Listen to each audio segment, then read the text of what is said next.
सभी दर्शकों को हमारा नमस्कार। और ज्योतिष के जिस भाग में आज हम चर्चा करने जा रहे हैं, वैदिक ज्योतिष अंक विज्ञान भाग 1, आज हम जिनसे चर्चा करने जा रहे हैं वे हैं पंडित एवं आचार्य विजय भारद्वाज जी, जो पिछले 20 वर्षों से ज्योतिष के क्षेत्र में पवित्र भाव से जुड़े हुए हैं। कई प्रकार की जानकारी, समस्या समाधान, ग्रह विश्लेषण, ग्रहों की आकाशीय गति, मानव मन, बुद्धि एवं शरीर पर उनका प्रभाव, विश्व कल्याण हेतु इन सभी पर इनकी सटीक व बेबाक टिप्पणियाँ अक्सर उत्साह एवं कौतूहल का विषय बनती हैं। मानव मन प्राचीन समय से ही अपने बारे में, परिवार जन के बारे में, सुख समृद्धि व भविष्य में घटित होने वाली घटनाओं के बारे में हमेशा से ही जानने का इच्छुक रहा है। तो चलिए आज हम इस उत्सुकता को आगे बढ़ाते हुए स्वागत करते हैं आज के हमारे ज्योतिषविद पंडित एवं आचार्य विजय भारद्वाज जी का, और प्रारंभ करते हैं ओम श्री गणेशाय नमः से इस प्रश्न के साथ कि पंडित विजय भारद्वाज जी, आप ज्योतिष के क्षेत्र में इतना आपने नाम कमाया है, तो आप ज्योतिष से क्या समझते हैं? नमस्कार जी, आपने जो है बड़ा सुंदर प्रश्न किया। ज्योतिष जो है हमारे जीवन में हर क्षेत्र में प्रभाव डालता है। कोई भी जीवन में व्यक्ति को कार्य करना है, कोई भी जीवन के अंदर व्यक्ति जब आगे बढ़ने की सोचता है कि हमें अपने कार्य को करना है, तो सबसे पहले वो जो है ये देखता है कि मेरा ये कार्य आगे कितने दिन में बन जाएगा, कब तक मैं इस कार्य को मैं कर पाऊँगा। तो उसके लिए ज्योतिष जो है हमें बहुत उम्दा तरीके से सलाह देता है कि हमें उस समय पे ये कार्य करना चाहिए। तो ज्योतिष जो है हमारे जीवन में हर समस्या का समाधान लेकर आता है। कोई भी समस्या हो और ज्योतिष के द्वारा हम उस समाधान को पा सकते हैं। जैसे हमारे जीवन में कोई कार्य जो है बन नहीं पा रहा, बहुत अटक रहा है, तो हम जो है फिर सलाह लेते हैं कि किसी एस्ट्रोलॉजर के पास जाते हैं और उनसे पूछते हैं कि भाई हमारे इस कार्य को करने में कितना समय लगेगा।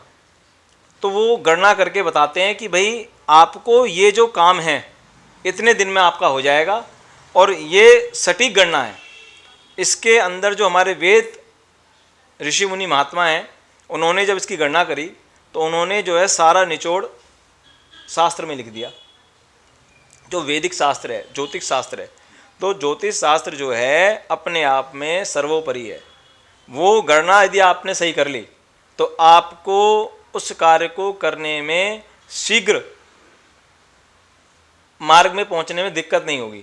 आप जल्दी से उस मार्ग पे पहुंच जाएंगे, क्योंकि गणना ही सबसे बड़ी बात है। ठीक, पंडित जी बड़ा उचित कहा आपने। चूँकि गणनाओं की बात हो रही है तो मैं आपसे ये दूसरा प्रश्न पूछना चाहता हूँ कि ज्योतिष शास्त्र के अंदर हस्तरेखा विज्ञान है, सामुद्रिक शास्त्र है, कुंडलिनी करते हैं हम, होरोस्कोप है, तो अंक विज्ञान भी इसमें एक हिस्सा बनता है। तो अंक विज्ञान के बारे में जो नंबर्स हैं 1 से लेकर के 9 तक, उनके बारे में आप क्या कहना चाहेंगे? क्योंकि आजकल जो यंग जनरेशन है, जेन जी जिसको बोलते हैं हम, वो आजकल अपने लक्की नंबर, मूल रियल नंबर, भाग्यांक, मूलांक, इनके पीछे पड़ी हुई है और अपनी सारे का सारा कार्य इसी से संबंधित करते हैं। तो आप कुछ अंकों के बारे में बताएं। बहुत सुंदर बात कही आपने, और बिल्कुल रियलिटी है कि आज की जो नई जनरेशन है वो अंकों के बारे में जानना चाहती है। तो अंक जो है हमारे वैदिक ज्योतिष का एक अंग है।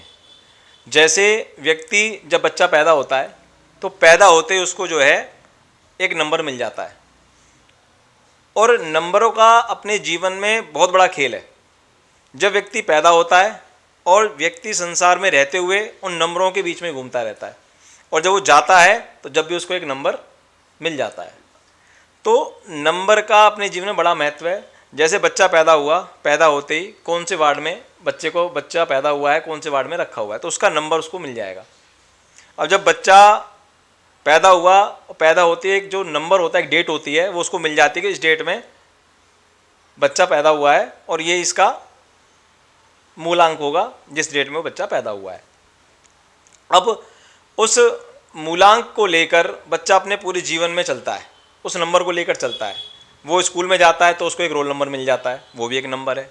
उसके बाद जो है वो जब कॉलेज में जाता है तो उसको फिर एक नंबर मिल जाता है।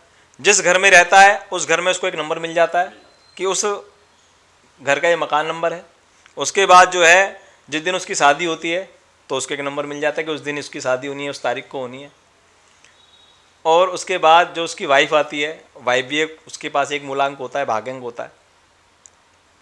तो ऐसे ही जब उसके बच्चे होते हैं तो बच्चों को भी एक नंबर मिल जाता है।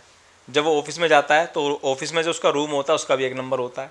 तो नंबरों का अपने जीवन में बड़ा महत्व है। जब वो गाड़ी खरीदता है तो गाड़ी का भी एक नंबर होता है, मोबाइल नंबर लेता है तो मोबाइल नंबर का भी एक नंबर होता है। पर उसके अंदर मोबाइल नंबर से तो हमारे जीवन में बड़ा प्रभाव पड़ता है। हमारा जैसा नाम है तो नाम का भी बड़ा प्रभाव पड़ता है, नाम का भी एक नंबर होता है। नाम का यदि नंबर हमारे जीवन में सही हो जाए, 1 से लेकर के 9 अंक होते हैं, उन सभी के स्वामी होते हैं। तो यदि हम एक नंबर वालों की बात करें तो एक नंबर के जो व्यक्ति होते हैं उनके जीवन में क्या एक नंबर से संबंधित जो स्वामी हैं उनका क्या असर पड़ता है, उनको क्या ध्यान रखना चाहिए, उनको आगे बढ़ने के लिए क्या क्या उपाय करने चाहिए? एक नंबर वाले जो होते हैं वो सूर्य से रूल होते हैं। एक नंबर होता है सूर्य का, और जो 2 नंबर होता है, 2 नंबर होता है, मैं 1 से 9 तक बताया था हूँ आपको। जो 2 नंबर होता है वो चंद्रमा से रूल होता है। चंद्रमा क्या है? शीतलता देता है। 3 नंबर जो होता है वो गुरु का होता है। गुरु क्या देता है? हमें ज्ञान देता है।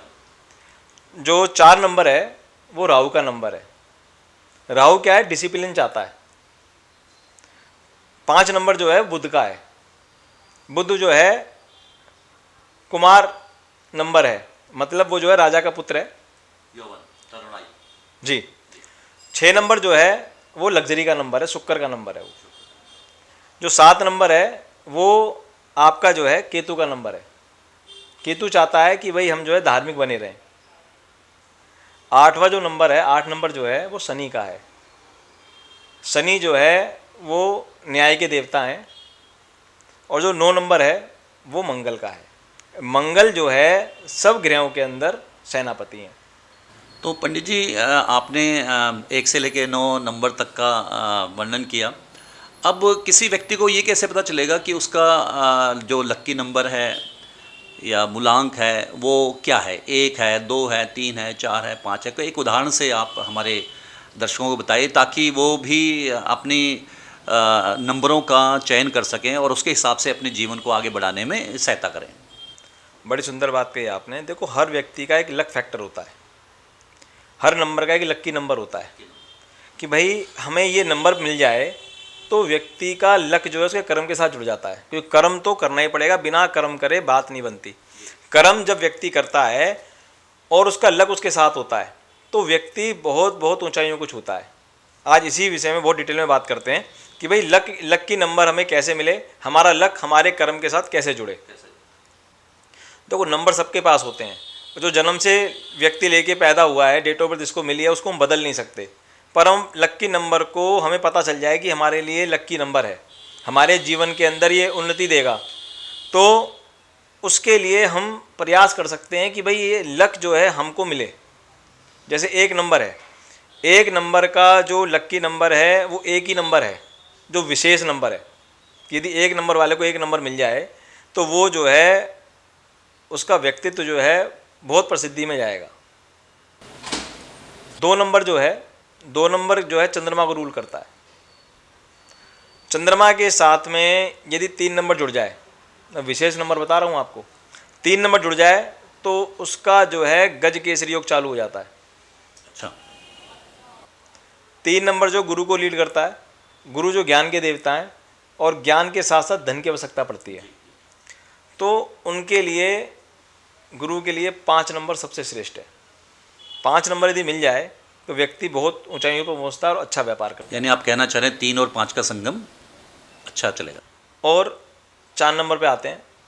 जो 4 नंबर है उनका जो लक्की नंबर है वो 7 है, क्योंकि 4 नंबर है राहु और 7 नंबर है केतु। जब दोनों जुड़ जाते हैं तो 1 बन जाते हैं, तो 1 बनेंगे तो जीवन में उन्नति होगी। 5 नंबर जो है उसका कोई शत्रु नहीं है, पर उसके अंदर भी लक्की नंबर यदि उसको मिल जाए तो बहुत ऊंचाई कुछ होता है। उसका लक्की नंबर जो 1 है, यदि 1 नंबर 5 नंबर वाले को मिल जाए तो वो जो है फिर रुकता नहीं है, उसका लक जो है, लक फैक्टर चालू हो जाता है उसका। जो 6 नंबर वाला है, जिसका 6 नंबर है, 6 मूलांक है, उसके लिए सबसे बढ़िया नंबर है, लक्की नंबर जो है 5 है। यदि उसको 5 मिल गया तो वो जो है बहुत जल्दी तरक्की करेगा। ऐसी 7 नंबर वाले का भी कोई विशेष शत्रु नहीं है, तो इसके लिए भी 4 नंबर ज़्यादा श्रेष्ठ रहेगा कि 4 नंबर इसको मिल जाए 7 नंबर वाले को, तो वो ऊंचाइयों को छूता है। 8 नंबर जो है वो शनि का नंबर है जी।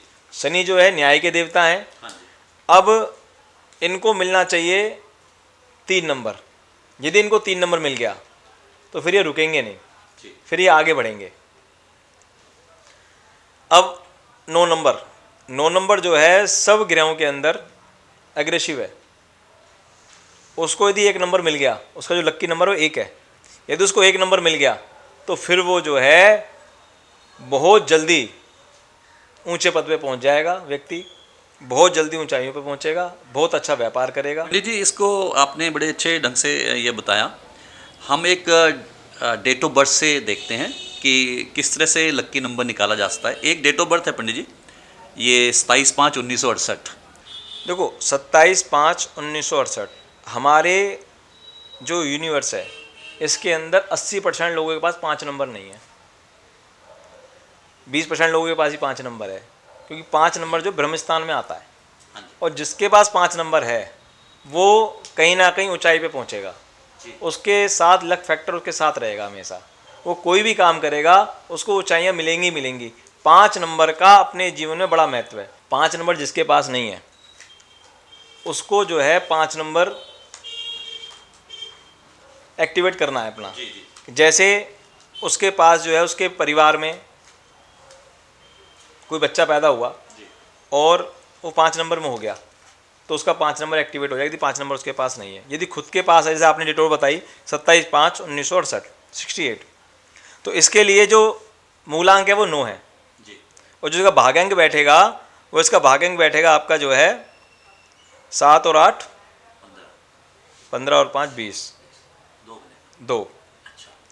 मूलांक जो है इनका 9, भाग्यांक 2, पर इनकी जो लोसो ग्रेड बनी उसके अंदर इनके पास जो है 7 भी आ रहा है, 6 भी आ रहा है, 5 भी आ रहा है, 9 भी आ रहा है। ये बहुत ऊंचे पद पे आसीन व्यक्ति हो सकते हैं, और ये व्यापार यदि करते हैं तो व्यापार के अंदर भी बहुत ऊपर जाएंगे, क्योंकि इनके पास कौशल भी है, बुद्धि भी है, लग्जरी भी इनको मिलेगी, क्योंकि 6 नंबर लग्जरी देता है, 6 नंबर इनके पास है। 8 नंबर जो है ज्ञान का है, तो 8 नंबर इनके पास है। इनके पास 1 नंबर है जो पूरी इनकी लोसोग्रेड बनाता है, 8 1 और आपकी 6 की, जो कि पूरी लोसोग्रेड बनती है। बीच में इनका ब्रह्मस्थान है 5 नंबर, जो इनको 5 नंबर मिलता है। 7 नंबर उनके बराबर मिलता है, 2 नंबर ऊपर मिलता है, तो 2 7 6 वाली ग्रेड भी बनती है इनकी पूरी, 2 5 8 वाली ग्रेड भी बनती है, जो इनका लक फैक्टर है। क्योंकि जो इनका लक फैक्टर है ये इनका जो गोल्डन वाला लक हो गया इनका। इनके पास जो मिसिंग नंबर है, मिसिंग नंबर कौन से हैं? 3 नंबर इनके पास नहीं है और एक 4 नंबर नहीं है, बाकी पूरी लोसोगढ़ के अंदर सारे नंबर बने हुए हैं। तो ये तो बहुत अच्छी कुंडली है। मुझे ऐसा उम्मीद है कि दर्शकों ने ये पंडित जी की बात सुनी होगी और अपनी जन्म कुंडली में या अपने डेट ऑफ बर्थ से ये देख सकते हैं कि उनको अपना मूलांक और भाग्यांक कैसे निकालना है। पंडित जी, एक सवाल और था कि जैसे आपने कहा कि मकान का नंबर या मोटरसाइकिल का नंबर या मोबाइल का नंबर कुछ ऐसा हो जो आपके भाग्यांक या मूलांक से मेल खाता है तो आपकी उन्नति है, अच्छा है, ये आपके लिए एक सौभाग्य चिन्ह है। तो जैसे किसी के मकान का नंबर अगर 156 है तो उसमें इसको क्या किस तरह का नंबर इसको फ़ायदा पहुंचा रहा है? देखो, किसी का मकान नंबर 156 है, अब इसका मकान नंबर का टोटल हो गया 3, 12 का 3 हो गया जी। अब ये देखना है कि भाई जो उसका मूलांक है या भाग्यांक है वो इस नंबर से मेल खाता है कि नहीं खाता है। शत्रु भाव में तो नहीं है। यदि उसको शत्रु भाव के अंदर है, उसका मूलांक यदि 6 हुआ या भाग्यांक 6 हुआ, तो उसको जो है इस नंबर के अंदर थोड़ा चेंज करना पड़ेगा। उसको मकान नंबर तो चेंज नहीं कर सकते हम, नंबर के साथ में हमें जो है मकान का नाम भी रख देना है। जैसे आपने देखा होगा कई बार कि गुरु कृपा भवन, आशीर्वाद भवन। तो इस प्रकार करके नाम रख दिया जाता है कि राधिका कुंज, कृष्ण कुंज। तो नाम से जो है वो नंबर हमारे लिए श्रेष्ठ हो जाता है और लक्की नंबर हो जाता है हमारे लिए। जो हमारा घर है वो हमारे लिए लक फैक्टर बन जाता है और हम जो उन्नति करते हैं हमारे घर के अंदर बरकत होने लग जाती है। तो ये फर्क होता है नंबर का। पंडित जी, एक इससे ही जुड़ता हुआ एक सवाल और भी था कि अब किसी मामले में किसी के नंबर उनके फेवरेबल नहीं हैं, मतलब उनका साथ नहीं दे रहे हैं, तो ऐसे व्यक्तियों को क्या करना चाहिए ताकि उनका जो नंबर है लक है जो चले, लक चले? देखो उसके लिए उनको देखना पड़ेगा कि उनकी लोसो ग्रेड के अंदर कौन सा ऐसा मिसिंग नंबर है जिससे उनको दिक्कत हो रही है, या जो नंबर है वो उनके लोसो ग्रेड के अंदर कितनी बार आ रहा है। जितनी बार, देखो कम से कम 2 बार आना चाहिए नंबर, केवल एक को छोड़कर जितने भी लोसो ग्रेड में नंबर बनते हैं, हमारी कुंडली बनती है उसके अंदर यदि हमारे 2 बार कोई 8 आ गया तो ठीक है। बाकी 8 नंबर एक ऐसा है कि एक ही बार आए, 2 बार ना आए। बाकी और जो नंबर हैं चाहे 2 बार आ जाएं, 4 भी जो एक ही बार आए 2 बार ना आए, क्योंकि 4 नंबर क्या देता है, जीवन में व्यक्ति को रुकावटें देता है, हडल्स देता है। 8 नंबर क्या है, व्यक्ति को जीवन में रुकावटें देता है। व्यक्ति की जो भी इच्छाएं हैं वो पूरी धीरे धीरे करके होती हैं, तुरंत नहीं होती। तो वो देखना पड़ेगा कि भाई उसके अंदर कौन सा ऐसा नंबर है जो उनको दिक्कत दे रहा है। उसके लिए फिर रेमेडी है कि वो रेमेडी करे जिससे कि हमारे जो नंबर है हमारे अनुकूल हो जाए और हमारा भाग्यांक जो है हमारे लिए बन जाए और हम जो उन्नति करें। तो उसके लिए हमें देखना पड़ेगा कि भाई हमारा मूलांक क्या है। जैसे किसी का मूलांक जो है 1 है और उसका भाग्यांक जो 8 है, जैसे किसी की 17 तारीख है, जी जी, 17 तारीख में उसका मूलांक 8 हो गया और टोटल हम यदि करते हैं तो भाग्यांक हमारा 1 आता है। तो मूलांक 8 भाग्यांक 1, तो दिक्कत रहेगी शनि और सूर्य का नंबर है, आपस में बनेगी नहीं, मित्रता नहीं है, तो वहाँ हडल्स आएंगी, दिक्कतें आएंगी, पर उसकी रेमेडी करके हम उसको सुधार सकते हैं। और पंडित जी, जैसे आपने बताया कि उनको रेमेडीज़ यानी उपाय क्या करने चाहिए, क्या कर सकते हैं, तो कुछ लोग ये भी मानते हैं कि जो दिन है, दिन की जो डेट है वो, जैसे आज 20 तारीख है, तो कुछ लोग जो 20 से संबंधित होंगे तो इस तरह से भी विश्वास करते हैं कि 20 तारीख अच्छी है, 21 तारीख अच्छी है, 22 है, 1 2 है, 2 है। तो इसके लिए आप क्या कहना चाहेंगे? देखो तारीखें जो हैं, कोई 20 तारीख को हुआ है तो उसका 2 नंबर हो गया, मूलांक हो गया 2। अब उसके लिए पैटर्न वही है सारा कि भाई हमारे लिए कौन सी डेट सूटेबल है, कौन सी डेट हमको सूट कर रही है, कौन सी हमारी डेट जो है हमारे डेट के लिए, डेट ऑफ बर्थ के लिए वो मित्रता में है, वही नंबर हमें, वही डेट हमें सूट करेगी जी। अलग से कोई डेट हम, यदि हम चाहें कि हमें ये 7 नंबर अच्छा लग रहा है और हमारे को जो है 1 नंबर से हम रूल कर रहे हैं, तो इतना बढ़िया नहीं है हमारे लिए। यदि 1 नंबर में हम कोई 1 तारीख में कोई काम कर रहे हैं, 1 नंबर वाले हम हैं, तो 1 तारीख को कोई काम करें तो हमारे लिए वो ज़्यादा श्रेष्ठ रहेगा। क्योंकि अंक विज्ञान की बात चल रही है, आपने अंकों पे इतना शानदार उदाहरण दिए हैं और काफ़ी भविष्य से संबंधित बातें भी की हैं। मैं एक प्रश्न और जानने का इच्छुक था, जो हो सकता है हमारे दर्शक भी जानना चाहें इस बारे में, कि अंक विज्ञान से हम अपना परिवार या संबंधी या हमारे मोटरसाइकिल, गाड़ी या मोबाइल का नंबर देखते हैं। क्या इस तरह से हम ये जान सकते हैं कि हमारे आसपास किस तरह के मित्र रहने चाहिए अंकों के हिसाब से, ताकि हमारे मित्र जब हमारे साथ जुड़ें हम तरक्की करें, तो तरक्की भी करें और हमारे साथ भी मिलकर के आगे चलें, कोई इस तरह का व्यवहार अच्छा रहे और कोई धोखा या कि इस तरह का, क्योंकि आजकल लोगों को धोखे बहुत मिलते हैं। तो इन अंकों से हम क्या अपने इस तरह से पहचान कर सकते हैं कि इस व्यक्ति का अंक ये है तो ये हमारे अनुकूल है या प्रतिकूल है? इस पे आप थोड़ा प्रकाश डालें। देखो मोबाइल नंबर की आपने बात करी, मोबाइल नंबर के अंदर जिसके कई बार 8 आ रहा है, वैसे 8 नंबर आना नहीं चाहिए मोबाइल के अंदर, 2 नंबर, 4 नंबर, 8 नंबर ये नहीं आने चाहिए। 2 नंबर भी एक बार आ जाए पर 4 और 8 नहीं आने चाहिए। यदि 8 नंबर आपके कई बार आ रहे हैं, 2 बार आ रहे हैं, 3 बार आ रहे हैं, तो वो उसका जो स्वास्थ्य है वो खराब रहेगा। जब स्वास्थ्य खराब होगा तो मानसिक परेशानी उसको बन जाएगी। हडल्स आते हैं क्योंकि शनि जो है कोई भी चीज़ देता है तो बहुत धीरे देता है, बहुत स्लो देता है, उसको समय लगता है, उसको समय लेता है, वो सबसे धीरे गति है शनि की। तो मोबाइल नंबर जब भी आप लें तो उसका टोटल एक तो अपनी डेट ऑफ बर्थ के हिसाब से लें। वैसे तो 5 नंबर लेना चाहिए टोटल, 5 आ जाए सबसे बढ़िया, कि उसमें कुछ देखना नहीं है। 5 टोटल ले लीजिए और 2 4 8 ना हो, श्रेष्ठ हो गया। और यदि आपको दिखा के लेना है तो फिर उसकी जो है आप दिखा लीजिए कि भाई हमको कौन सा नंबर ज़्यादा बेस्ट रहेगा। तो उसके लिए उसके अंदर आपका लग्जरी का नंबर 6 नंबर भी आना चाहिए, 7 नंबर भी आना चाहिए, और आपके लिए 5 नंबर भी आना चाहिए, 9 नंबर, 1 नंबर भी आना चाहिए, 3 भी आना चाहिए। तो ये नंबर आने चाहिए, और किस प्रकार से आने चाहिए वो आपको फिर एक प्रक्रिया उससे बताया जाएगा। उससे आप लेने के बाद फिर आपके पास अपने आप ही सारी व्यवस्था बनने लग जाएंगी। उसी तरह के आपके पास मित्र आएंगे, उसी तरह के आपके सगे संबंधी बनेंगे, उसी तरह से फिर आप तरक्की करेंगे। क्योंकि आज जो है मोबाइल से ही व्यक्ति का व्यापार चलता है, मोबाइल से उसका घर चलता है। क्योंकि मोबाइल से घर का मतलब यह है कि वो कोई भी बात करे, कनेक्टिविटी के लिए मोबाइल नंबर है। व्यक्ति जब बात करता है तो सबसे पहले उसका नंबर लेता है कि भाई आप अपना नंबर दे दीजिए, कॉन्टैक्ट नंबर दे, जिससे कि हम आपसे कभी भी जुड़ पाएँ। तो वो नंबर ही सारे कार्य करता है। व्यापार, परिवार, सब नंबर का ही खेल है।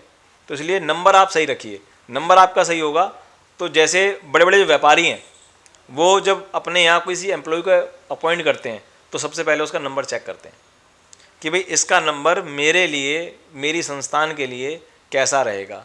यदि वो नंबर, आपने भी देखा होगा कई बार लोग जो है किसी के सर्वेंट को हम रख लेते हैं, कोई हमने एम्प्लॉय रखा और उसके बाद जो हमें परेशानी आने चालू हो गई, हर्डल्स आने चालू हो गई, तो हम क्या करते हैं, उस एम्प्लॉय को जल्दी से निकाल देते हैं। और कई बार क्या होता है, कोई एम्प्लॉय हमने बिना देखे कोई रख लिया, बिना नंबर चेक करे, और उसके आते ही हमारी जो संस्थान है उन्नति प्रगति की ओर जा रहा है, हमारे पास नए नए अवसर आ रहे हैं, तो वो हमारे लिए लक्की है जी। वो, क्योंकि उसका नंबर जो है हमारे लिए बहुत श्रेष्ठ है। वो बिना देखे हमने रखा गया और हमारे को भगवान ने कृपा कर दी, और कृपा होने के बाद फिर हम ऊंचाइयों को छू रहे हैं। और हम देख के रखते हैं, तो बड़े बड़े जितने भी बिजनेसमैन हैं वो पहले चेक करते हैं उस नंबर को कि हमारे लिए लक्की है कि नहीं है। और पंडित जी, आपने 1 से 9 नंबर तक के अंकों के बारे में वर्णन किया, इनके स्वामी भी बताया आपने। पर मैं पुनः ये पूछना चाहूँगा कि जैसे जो अंक हैं, 1 का स्वामी आपने सूर्य बताया, 2 का आपने चंद्रमा बताया जी। तो जो व्यक्ति अपने आप को समृद्धशाली बनाना चाहते हैं तो इनके स्वामियों के लिए कुछ करना चाहिए, कोई प्रार्थना, पूजा या कुछ विशेष उपाय, ताकि वो और मजबूती से इन अंकों का और भाग्य का निर्धारण करें और शक्तिशाली बना सकते हैं। बहुत अच्छी बात कही आपने। कई बार क्या होता है कि व्यक्ति के पास जो है 1 नंबर है, 1 नंबर को रूल करता है सूर्य, और हम शनि की पूजा कर रहे हैं। जी। तो जितनी हम ज़्यादा शनि की पूजा करेंगे उतनी हमारे जीवन में दिक्कतें आएंगी, हर्डल्स आएंगे, परेशानियाँ आएंगी। हम उसका दान कर सकते हैं, बैठ के हम मंत्र जाप नहीं कर सकते। ऐसे ही चंद्रमा है, चंद्रमा 2 नंबर को रूल करता है। हमने जो है, यदि जो चंद्रमा का शत्रु है, हमने चंद्रमा का शत्रु 8 भी है, 8 नंबर वाले चंद्रमा का शत्रु होता है, 2 नंबर का शत्रु होता है। अब हम उसका दान तो कर सकते हैं, पर उसकी हम बैठकर पूजा नहीं कर सकते। हम जितनी ज़्यादा पूजा करेंगे उतना ही नंबर, हमारा जो लक है वो खराब होता चला जाएगा। 1 नंबर का हमें शनि की पूजा नहीं करनी है, केवल हमें दान करना है। 2 नंबर वाले हैं उन्हें भी जो है शनि की पूजा नहीं करनी, केवल दान करना है।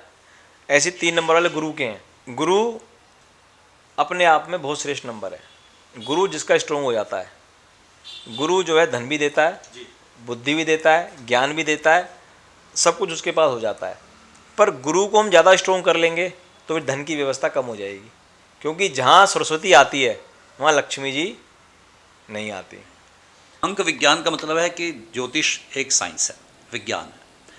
तो जैसे विरध पाराशरी है या भृगु संहिता है, इन सभी में बहुत अच्छे ढंग से वर्णन किया गया कि क्यों ज्योतिष एक विज्ञान है।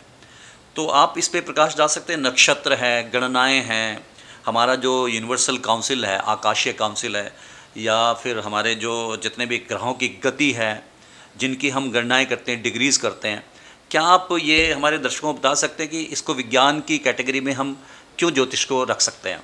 बहुत अच्छी बात कही। नक्षत्र जो है हमारे 27 नक्षत्र हैं, उन नक्षत्रों के साथ में 2.5 दिन चंद्रमा रहता है। हर नक्षत्र के साथ 2.5 दिन रहता है, और जब चंद्रमा 2.5 दिन उस नक्षत्र के साथ रहता है तो उस नक्षत्र के साथ में वो रमण करके उसको, उसकी जो कलाएं हैं उनको प्राप्त करता है।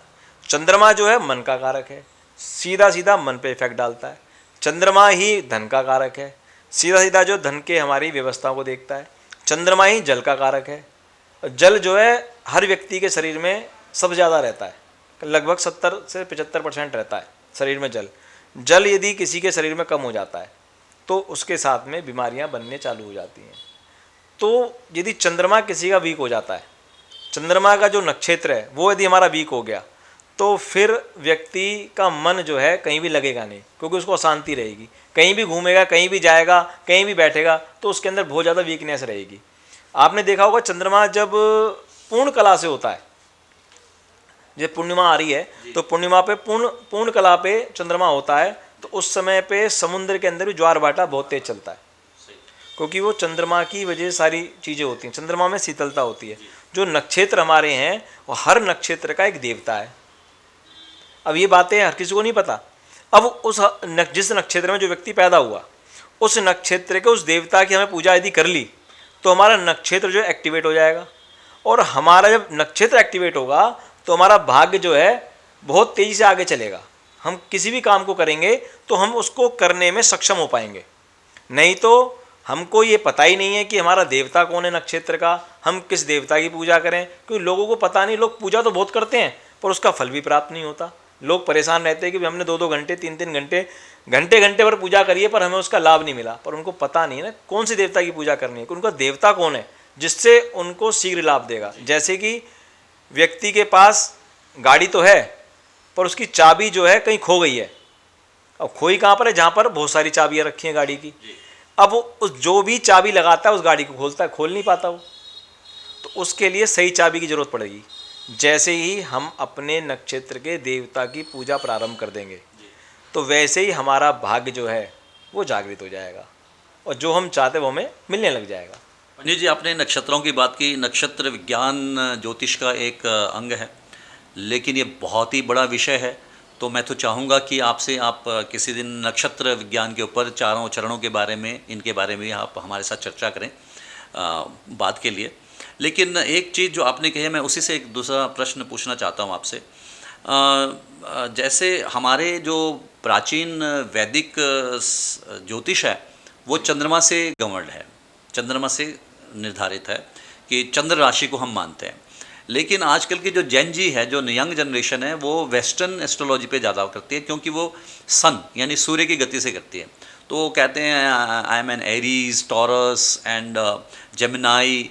तो सूर्य 30 दिन तक एक राशि पे रहता है, वो उसको ज़्यादा सटीक मानते हैं। जबकि आपका क्या कहना है कि चंद्रमा जो जिस राशि से हम गवर्न हैं, चंद्रमा जिस राशि में रहता है, जैसे वृषभ राशि में है तो हम वृषभ बन गए, या मिथुन राशि मिथुन बन गए, तो दोनों में से कौन सी स्टिक आप मानते हैं? बहुत बढ़िया बात कही आपने। देखो, हमारी जो वैदिक ज्योतिष है उसके अंदर लगन का बड़ा महत्व है। लगन कुंडली जो होती है, जिस समय जब बच्चा पैदा होता है, नक्षत्र तो होता ही है पर उस समय एक लगन भी बनती है, और हमारी 12 लगन है, और 12 लगनों के अंदर जो भी लगन हमें मिली है वही हमारे व्यक्तित्व को बताएगी। ऐसे ही जहाँ सूर्य बैठा होगा 3 कुंडलियाँ बनती हैं हमारी, लगन कुंडली, सूर्य कुंडली, चंद्र कुंडली। अब तीनों कुंडलियों से हम विश्लेषण करते हैं कि भाई हमारे लिए कौन सी चीज़ श्रेष्ठ है, कौन सा कार्य हम कर पाएंगे, कौन सी चीज़ें हमारे लिए बहुत बढ़िया हैं, और उसी हिसाब से कौन सी रेमेडी है हमारे लिए, तो वो हम देखते हैं, करते हैं, और हमारे को सटीक गणना हमें प्राप्त होती है। क्योंकि लगन जो है वो हमेशा स्थिर रहती है। आज जो सूर्योदय हो रहा है वही सूर्योदय 10 साल पहले हुआ था, आज के दिन वही 100 साल पहले हुआ था, और आगे भी वही उसी समय पे होगा, क्योंकि सूर्य की गति स्थिर है। तो जो सूर्य कुंडली है उससे हमारे व्यक्तित्व के बारे में पता चलता है, लगन कुंडली से व्यक्तित्व के बारे में पता चलता है, और चंद्र कुंडली से व्यक्तित्व के बारे में पता चलता है। जब हम तीनों का विश्लेषण करते हैं तो हमारे तीनों का जब विश्लेषण करने के बाद हमारे पूरे व्यक्तित्व का पता चल जाता है कि भाई हमको अपने जीवन में करना क्या है। तो 3 कुंडलियों का विशेष महत्व है हमारे जीवन के अंदर। तो अंततः आप ये कहना चाह रहे हैं कि हमारी जो वैदिक ज्योतिष है उसमें जो प्राचीन काल से गणनाएं की गई हैं, जिसमें हमने पृथ्वी से सूर्य की दूरी भी नापी है, जिसमें हमने चंद्रमा की दूरी भी नापी है, और चंद्रमा और सूर्य का प्रभाव भी देखा है, और उसमें सूर्य ग्रहण और चंद्र ग्रहण भी पड़ते हैं, तो वो आज भी हो रहे हैं। लेकिन हमारे ऋषि मुनियों ने उनको स्पिरिचुअलिज्म यानी अध्यात्म की तरफ जोड़ करके, एस्ट्रो की तरफ जोड़ करके लोगों को समझाया।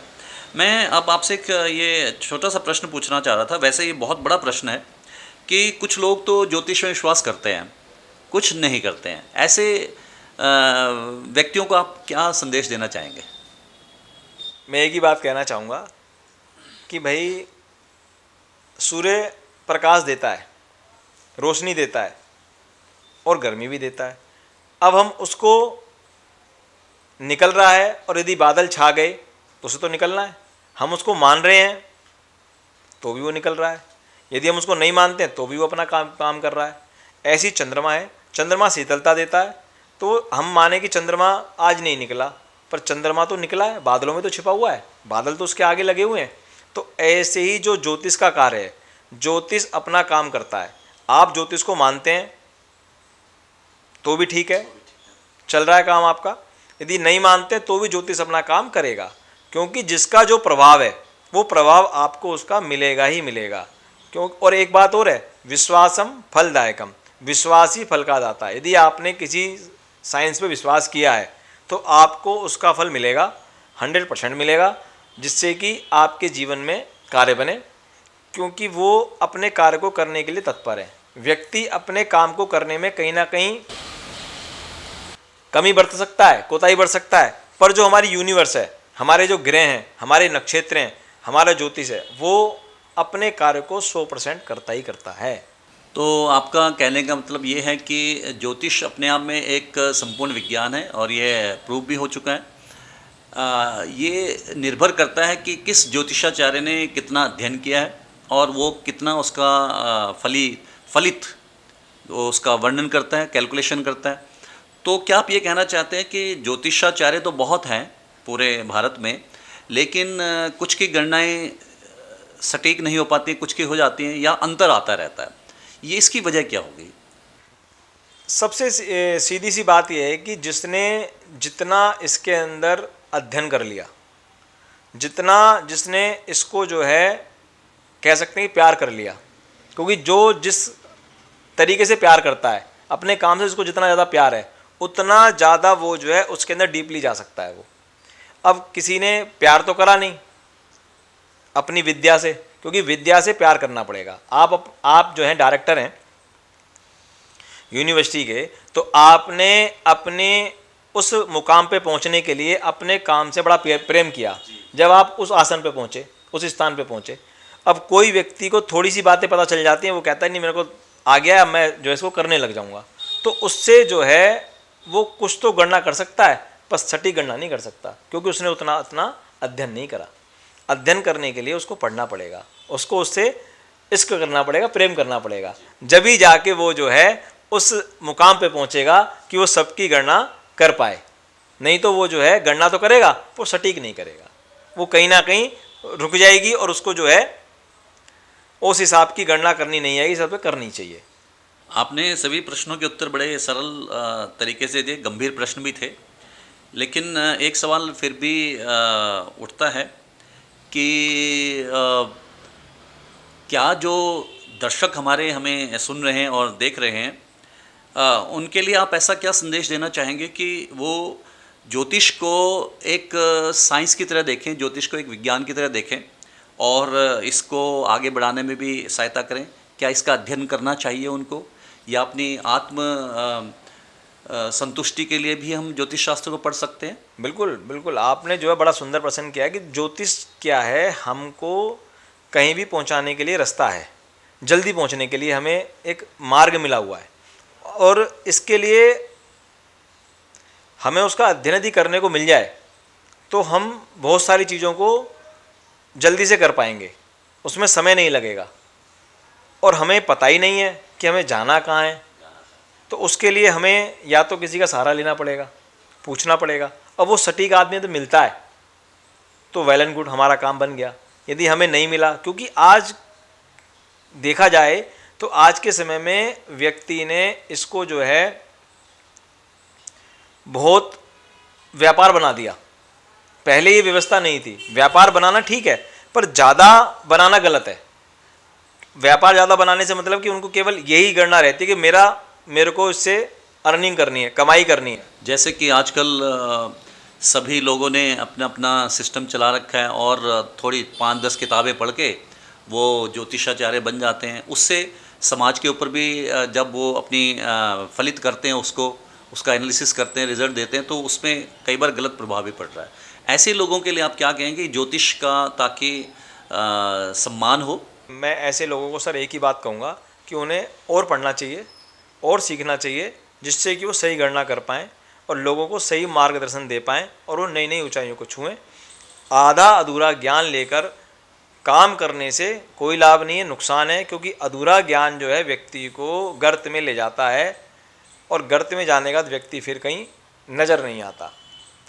फिर भी मैं आज जो है आपके साथ एक चीज़ शेयर करूंगा अपनी जी। कि भाई जो व्यक्ति का लक है, यदि लक जिस व्यक्ति के साथ में जुड़ जाए, क्योंकि हमने जो शुरुआत लक से करी थी तो हम वहीं पर पहुंचते हैं। लक यदि हमारे को मिल जाए तो हम कोई भी कर्म करें, क्योंकि कर्म के साथ यदि व्यक्ति का भाग्य, मतलब लक से मतलब भाग्य जुड़ जाए, तो व्यक्ति ऊंचाइयों को छूता है, और ऊंचाइयों को नहीं, बहुत बहुत ऊंचे स्थान पे पहुंच जाता है। वो लक मैं आपको बताना चाहूँगा कि जीवन में मेहनत सभी करते हैं, सभी को कहीं ना कहीं पहुंचना होता है, पर सब जगह नहीं पहुंच पाते, क्योंकि जहां उनको पहुंचना होता है वहां केवल एक ही चेयर मिलेगी, एक ही कुर्सी मिलेगी बैठने के लिए, और लेने वाले वहां पर सैकड़ों जने होंगे। तो सब कर्म करके पहुंचे वहां पर केवल एक व्यक्ति का भाग्य ऐसा था जो उस चेयर पर जाके बैठ गया। उसी भाग्य की बात कर रहे हैं। वो भाग्य कैसे बनेगा? वो कर्म से बनेगा। अभी आचार्य जी 2 सवाल हैं अंतिम, लेकिन इस लक फैक्टर में मैं दोबारा आपसे पूछना चाहूँगा।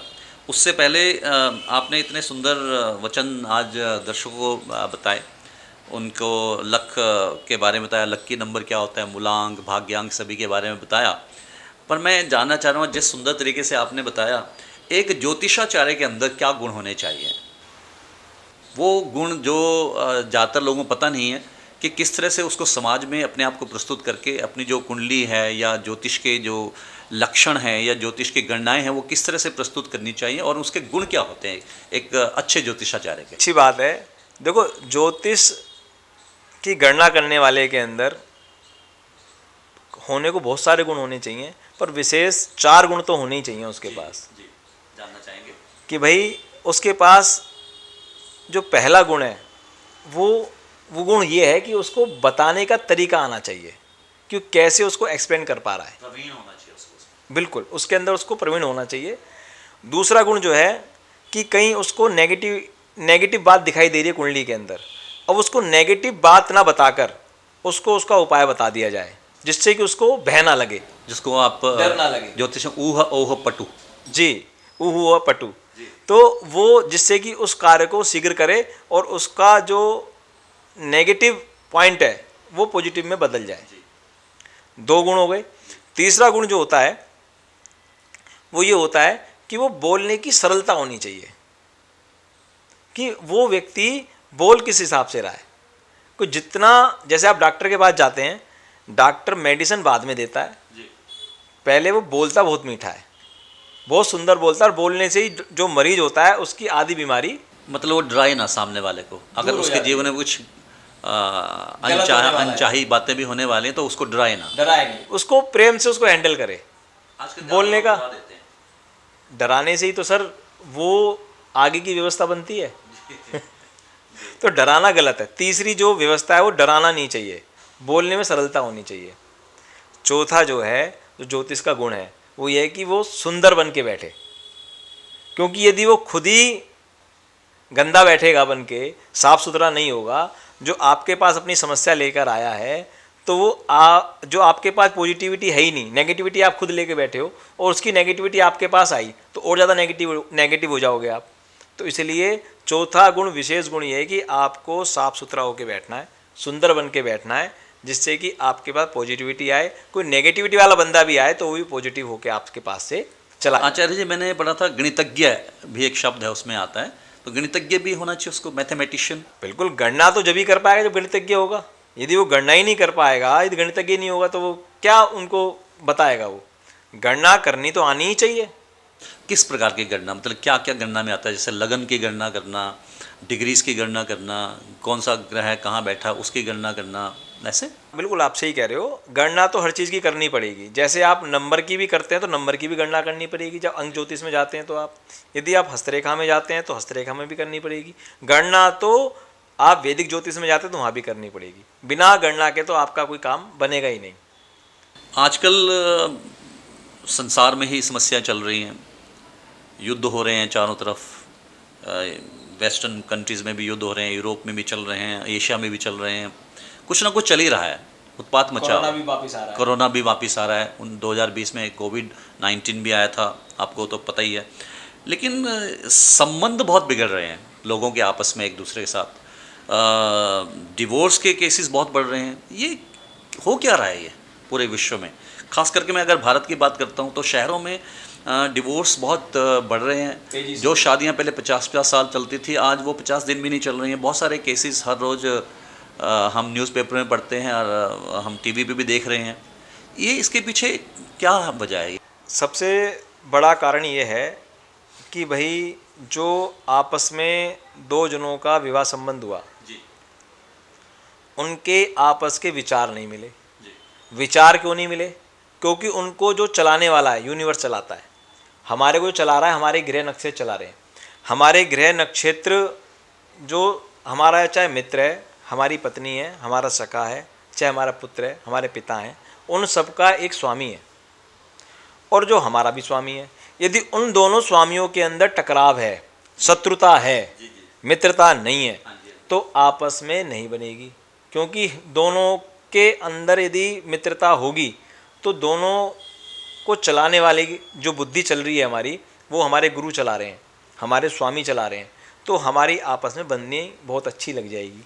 और जब हमारे आपस में मित्रता नहीं है, हमारे स्वामियों की, हमारे गुरु की मित्रता नहीं है, तो वहाँ शत्रुता भाव पैदा होगा। शत्रुता भाव पैदा होगा तो विचार जो हैं बिगड़ जाएंगे, विचार समन्वय में नहीं आएंगे।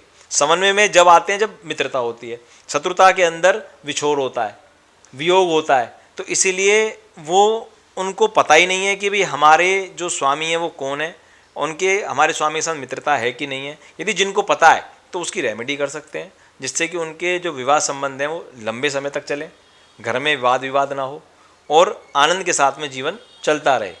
क्योंकि ये जीवन है, 84 लाख योनि भोगने के बाद मिला है मनुष्य जन्म, दोबारा मिलना बड़ा कठिन है। इसका आनंद लेना चाहिए। वाद विवाद लड़ाई झगड़े में व्यर्थ नहीं करना चाहिए, प्रेम से रहना चाहिए। मैं चाहूँगा कि एक कोई एपिसोड आप इस पे भी बनाएं, वैवाहिक जीवन पे, जिसमें जो मिलान होता है, हॉरोस्कोप का मैच होता है, कुंडली होती है, उसमें कौन से गुण कैसे होते हैं, कौन कौन से गुण मिलने चाहिए, कौन से नहीं मिलने चाहिए, उस पर भी हम एक विस्तृत चर्चा करेंगे किसी अन्य भाग में। लेकिन अंत में ये प्रश्न मैं दर्शकों की तरफ से पूछना चाहता हूँ आपको, क्योंकि वो कहते हैं कि अगर भाग्य ही सब कुछ है तो कर्म का क्या काम है? तो भगवान श्री कृष्ण ने श्रीमद् भगवद गीता में अर्जुन से कहा था, कर्मणे वाधिकारस्ते मा फलेषु कदाचन। तो उन्होंने ये भी कहा है कि कर्म तो करना ही है, भाग्य अपनी जगह, कर्म। इसके ऊपर आप क्या कह करके इस कार्यक्रम को हम समापन करना चाहेंगे? सर, आप बड़े बड़े स्टूडेंटों को पढ़ाते हो और उनको जो है बहुत बहुत स्थान पे पहुंचाते हो। आपने देखा होगा कि आपकी क्लास के अंदर 50 बच्चे पढ़ते हैं, 40 बच्चे पढ़ते हैं और सब एक ही चीज़ को पढ़ रहे हैं जी, पर सब एक ही जगह नहीं पहुंचते। कर्म तो सबने एक जैसा ही करा। सब रोज़ाना सुबह आते हैं, स्कूल में पढ़ते हैं, अपनी क्लास में पढ़ते हैं और वही सब्जेक्ट पढ़ रहे हैं जो 50 बच्चे पढ़ रहे हैं। 50 के 50 एक ही सब्जेक्ट पढ़ते हैं, पर एक सब्जेक्ट पढ़ने के बाद भी, एक डिप्लोमा लेने के बाद भी सारे अलग अलग महकमे में चले जाते हैं। ऐसा वो भाग्य की वजह से होता है। ये भाग्य, कर्म तो सबने एक जैसा किया, 50 बच्चों ने कर्म एक जैसा किया, पर वो 50 के 50 अलग अलग स्थान पे चले गए, अलग अलग स्थान पे पहुँचे, क्योंकि उनका भाग्य जो है उनको अपने आप लेके चला गया वहाँ पर। वो जो आपका भाग्य है वो आपको उसी तरह का कर्म कराएगा जहाँ पे आपको पहुँचना है। हम सोचते हैं कि हम यहाँ पहुँच गए, हम वहाँ पहुँचे नहीं हैं। ये चीज़ हमारे पहले से ही लिखी हुई है कि भाई हमें वहाँ पहुँचना है, आज हमें वहाँ पर जाना है, आज हमारा वहाँ पर जलपान है। उसके लिए कर्म करना पड़ेगा, उसके लिए हमें वहाँ पहुँचना तो पड़ेगा। न सुप्तस्य सिंहस्य प्रविशन्ति मुखे मृगाः। बिना कर्म के कुछ नहीं है। कर्म तो प्रधान है ही, पर वो कर्म भाग्य के साथ जुड़ जाए, वही वो लक कह रहा था आपसे, इसका लक जिसके साथ जुड़ जाता है। आपने देखा ना अभी हवाई जहाज में जो है कितना जी जी जी जी अंक का खेल था उसमें भी। अंकों का खेल था कि वो सारे के सारे मर गए, केवल एक व्यक्ति बचा। सीट नंबर का खेल था कुछ। एक व्यक्ति बचा और आज भी जो है उसकी डिमांड बहुत ज़्यादा है। जी जी।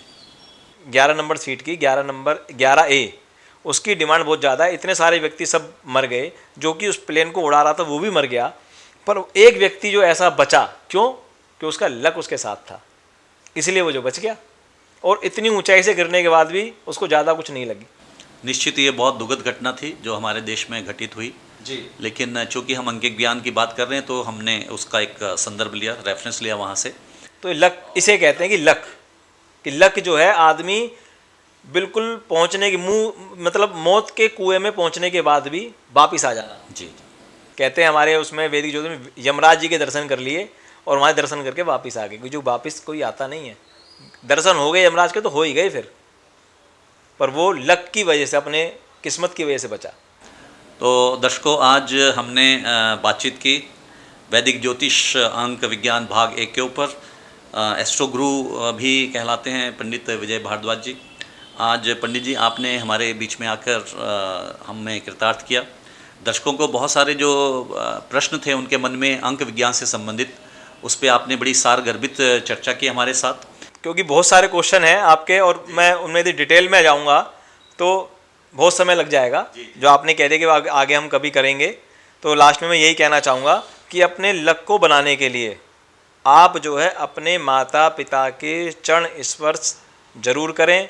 माता पिता, गुरुजन जो हमारे शिक्षक हैं, हमारे गुरु हैं, उनसे आशीर्वाद लें, जिससे हमारा गुरु स्ट्रोंग होगा। गुरु जो है स्ट्रोंग होगा तो हमारे पास धन की प्राप्ति होगी, विद्या की प्राप्ति होगी, तो हम ऊंचाइयों को छुएंगे और हमारा लक जो है बन जाएगा। और यंग जनरेशन के लिए कुछ कहेंगे, क्योंकि वो बहुत अधैर्यशील हो गए हैं, इम्पेशेंस हो गए हैं, उनके अंदर धैर्य की कमी हो गई, इसलिए बहुत सारे उनके साथ दुर्घटनाएं घट रही हैं। क्योंकि वो अपने माता पिता का सम्मान नहीं करते हैं।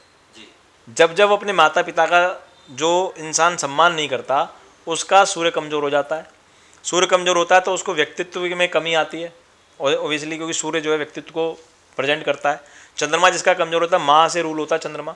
यदि चंद्रमा हमारा कमज़ोर है तो हमारे अंदर वीकनेस बनी रहेगी, हमेशा धन की कमी रहेगी, मन की कमी रहेगी, मन चंचलता में चला जाएगा। हम अपने गुरु का रिस्पेक्ट नहीं कर रहे, अपने गुरु का सम्मान नहीं कर रहे, उनको इज्जत नहीं दे रहे हैं, तो हमारे अंदर जो है एनर्जी नहीं आएगी। तो एनर्जी को हम खोते जा रहे हैं। कौन खो रहा है? नई जनरेशन जो है वो सम्मान नहीं करती है। वो सम्मान करना आज से चालू कर दे। शर्मा जी, मैं आपको लिख के दे सकता हूँ, जीवन में जितने भी ग्रह हैं हमारे सारे स्ट्रोंग हो जाएंगे, कोई नेगेटिव ग्रह रहेगा ही नहीं। केवल 3 जनों का सम्मान कर ले, वो माता पिता और अपने गुरु का। जी, बहुत बहुत धन्यवाद। आपने अपने आशीष वचन दिए सभी आज की यंग जनरेशन को। इसके साथ ही हम ये वार्ता खत्म करते हैं। सभी दर्शकों को पुनः नमस्कार, प्रणाम, जय हिंद, जय भारत। जय श्री राधे। नमस्कार, जय श्री राधे।